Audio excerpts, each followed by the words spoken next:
My name is Selene.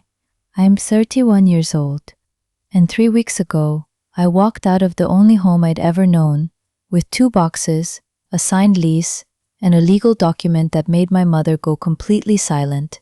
She was standing at the front door in her robe when I pulled out of the driveway. She said we needed to talk about the rent.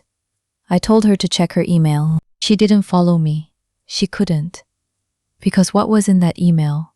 7 years of bank statements, itemized increases, and a tenant rights attorney's signature had already made following me pointless. Before I tell you what happened next, please hit like and subscribe. Drop your city and local time below. I love knowing where you're listening from. Now let me take you back to 7 years ago, when my mother made me an offer I thought was love, and didn't understand until a phone call I was never supposed to receive. I was 24 when my grandmother died.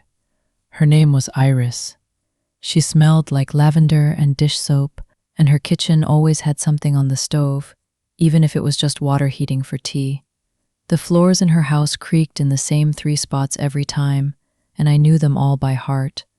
I used to step around them on purpose, like a game, like the house and I had a private language. She was the one who taught me to make my bed with clean sheets before anything important. A made bed, she used to say, means you respect what comes next. I didn't fully understand that then. I thought she just liked tidiness.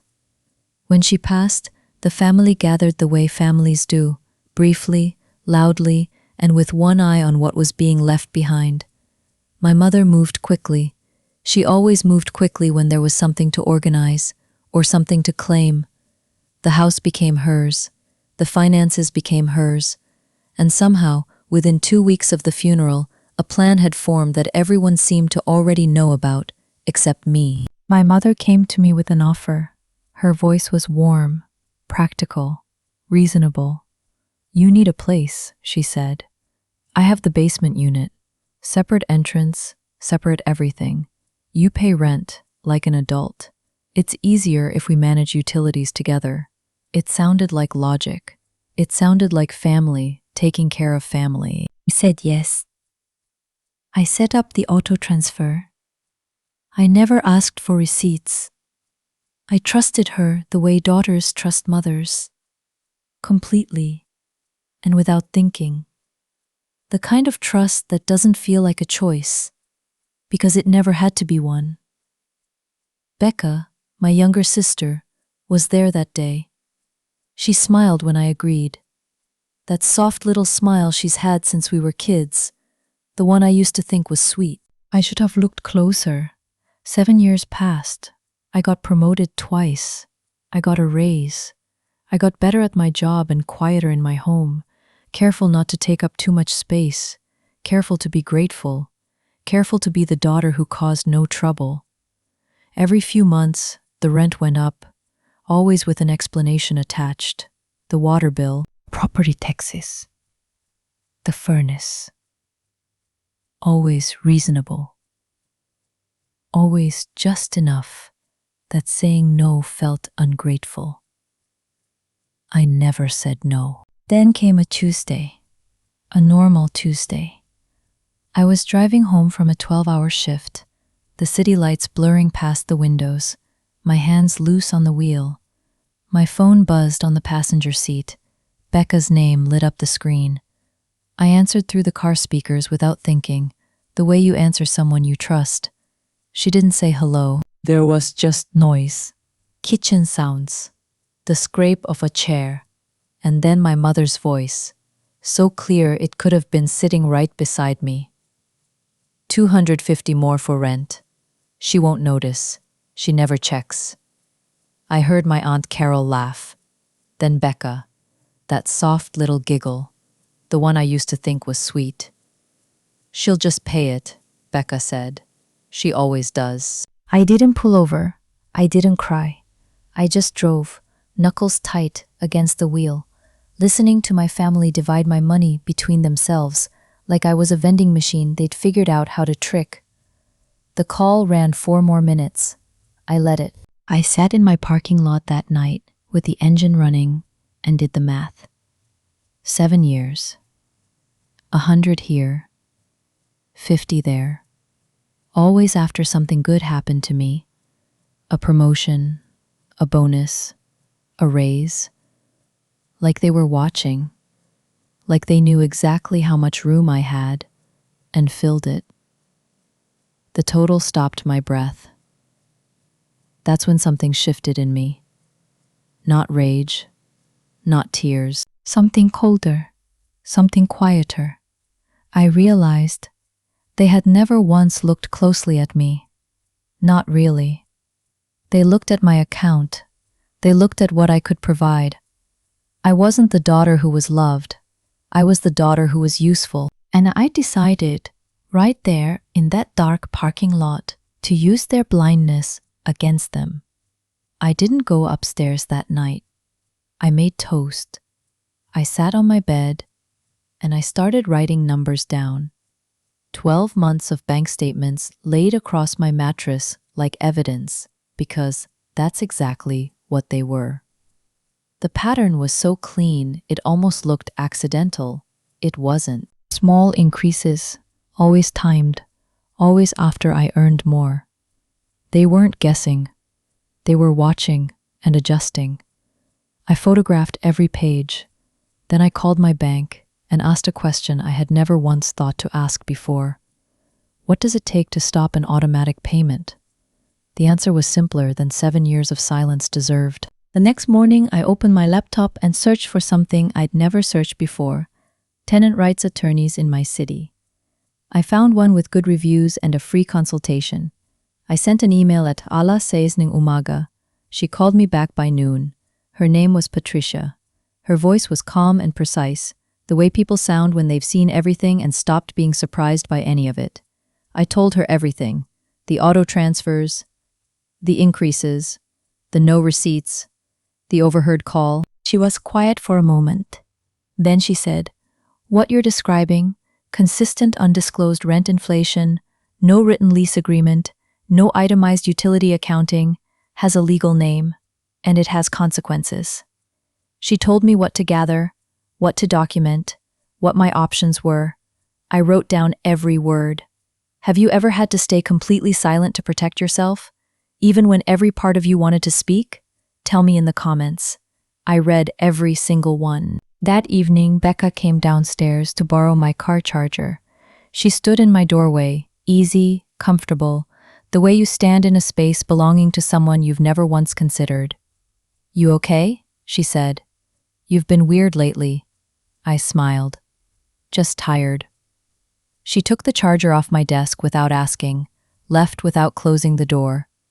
I sat staring at the empty doorway and finally felt it, not just the money. Everything underneath the money. Every birthday dinner I paid for while no one reached for their wallet. Every family emergency where my account was the first one called. Every time I said yes because saying no felt like failing some unspoken test of loyalty. I opened my laptop and I started building. Patricia laid out the plan simply. First, a new bank account at a different institution. Direct deposit quietly redirected. Old account left open. Active, normal looking. Just enough balance to appear untouched. Second, documentation. Every statement, every increase. Organized, dated, totaled. Third, a formal letter. Reviewed and signed by her.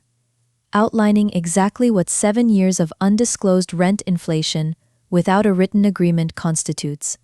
Legally, specifically, undeniably. "You're not threatening," Patricia said.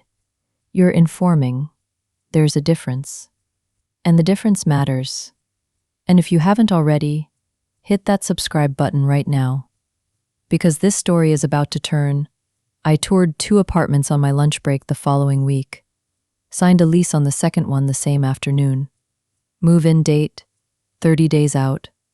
Nobody knew. That evening, my mother called us upstairs for dinner, something she only did when she wanted things to feel normal. I passed the bread. I laughed at the right moments. Becca refilled my glass without being asked. A small kindness, the kind that used to make me feel guilty for being angry. It didn't work anymore. One night, alone in my new empty apartment, just a blanket on the floor and the city quiet outside. I let myself feel it, really feel it. I wish this were different. I wish my mother had been the kind of woman who would have celebrated my promotions instead of calculated them. I wish Becca had been the sister who called to check on me, not to borrow things. I wish any of them had once looked at me and seen a person instead of a resource. But wishes don't hold up in court. Documentation does. I thought of my grandmother Iris. A made bed means you respect what comes next. I wiped my face, and I went back to packing. It was 11:50 p.m. on a Thursday when Patricia and I had our final call. My room was quiet. The house above me was settled. Television off, footsteps stopped, everyone asleep. I sat at my desk with one lamp on and my laptop open. Patricia walked me through the document one last time. 7 years of increases, 12 months of statements, the total, written out in full, not abbreviated. The legal language underneath it, precise, unambiguous, final. "You're sure?" she said. "I've been sure for weeks," I said. "I just needed the paperwork to catch up." She almost smiled. I could hear it. I attached the document to an email addressed to my mother, subject line, "For your records." I didn't send it yet.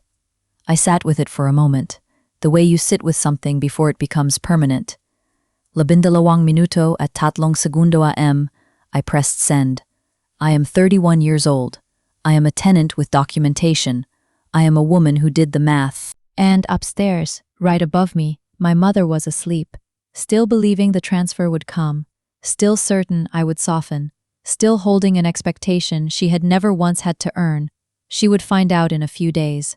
I turned off the lamp, and for the first time in longer than I could remember, I slept. The first of the month came like any other morning. I made coffee, I got dressed, I drove to work. My mother said nothing at breakfast, which meant the auto transfer hadn't hit yet. She never checked until the money was already there. By the 3rd, she knocked on my door. "Bank did something weird with the transfer," she said. Casual, almost bored. "Can you just send it manually this month?" I looked at her for a long moment. Really looked. The way you look at someone when you're finally seeing them clearly, wishing you'd done it sooner. "I'll look into it," I said. She nodded and left. No thank you. No how are you. Just the expectation. Plain and weightless. The way people carry expectations they've never had to earn. Saturday morning, 6 a.m. I showered. I made my bed with clean sheets, the way my grandmother taught me. I carried the last box to my car in one trip. I was pulling out of the driveway when my mother appeared at the front door in her robe. She looked at the box, then at my face. Something shifted in her expression. Not concern, not love, recognition. The slow, cold understanding that something had moved beyond her control. "Selene, what are you doing?" "Moving," I said. "Moving where?" "Somewhere else." She stepped off the porch. "We need to talk about the rent. I sent you something last." "Check your email," I said. I put the car in reverse. She looked at me like I was still the person she thought I was. I wasn't. I hadn't been for 2 months. I drove away from the only house I'd ever called home, and I did not look in the rearview mirror once. My grandmother Iris used to say, "A made bed means you respect what comes next." I always thought she meant tidiness. She meant, be ready, be deliberate. Don't leave a mess for someone else to define you by. My mother quietly dropped the subject of back rent once the document reached her inbox. No legal pursuit, no confrontation, just silence. The same silence she had always expected from me, finally returned. Becca texted 3 times.